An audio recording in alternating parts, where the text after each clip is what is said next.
પાદરડી ગામમાં સમસ્ત શ્રીમદ ભાગવત સપ્તાહ જ્ઞાન યજ્ઞ મહોત્સવ યોજાયો। વિશ્વમાં કાંકરેજી ગાય તરીકે વખણાતી એવી ગૌ માતાના લાભાર્થે સુંદર આયોજન કરાયું। વાત કરવામાં આવે તો વિશ્વમાં ક્યાંય ન જડે તેવી ધર્મ ધરોહર કાંકરેજના મુખ્ય મથક કે જ્યાં ગૌ માતાએ વાછરડા સાથે જીવંત સમાધિ લીધી હોય અને ધરતી માતાએ તેમને જગ્યા આપી હોય તેવા કાંકરેજના પાદરડી ગામે આવેલ તેમના આગેવાનો તેમજ ગામ લોકોના સાથ અને સહકારથી શ્રીમદ ભાગવત સપ્તાહ જ્ઞાન યજ્ઞ મહોત્સવનું સુંદર કાર્ય કરવામાં આવ્યું હતું। પાદરડી ગામે સંત શ્રી સદારામ બાપા ગૌશાળામાં વિરાજમાન શ્રી રાધાકૃષ્ણ ભગવાનના મંદિરમાં શ્રીમદ ભાગવત સપ્તાહ જ્ઞાન યજ્ઞ સંવંત 2080 માગસર વદ 5 સોમવાર તારીખ 1/1/2024 રોજ યોજાયો હતો। સમસ્ત પાદરડી ગામ તેમજ વિસ્તારના તમામ ધાર્મિક ધર્મપ્રેમીઓ પધાર્યા હતા।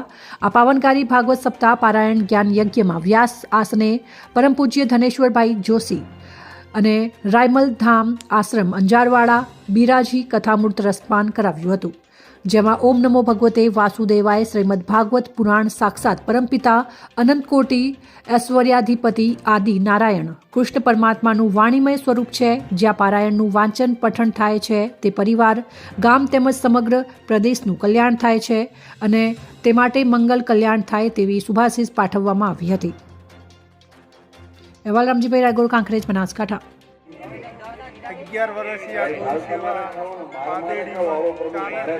સંત શ્રી સદારામ ગૌ સેવા ટ્રસ્ટ એના હેતુ માટે આ પાદરડી ગામ સમસ્ત થઈ અને આ કથાનું આયોજન કર્યું છે ગાયના નિભાવ માટે।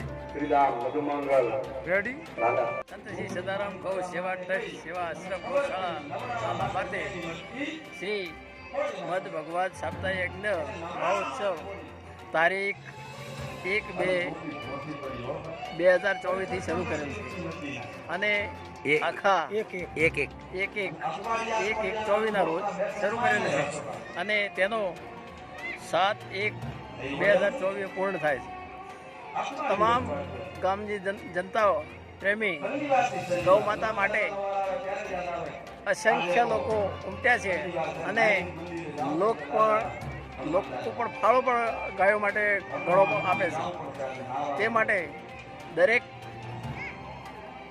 બહારથી પણ મહેમાનો પણ અતિરિક્ત વધારેલા છે, જે ગામજનો સાથ અને સહકારથી આ આયોજન કરવામાં આવેલું છે।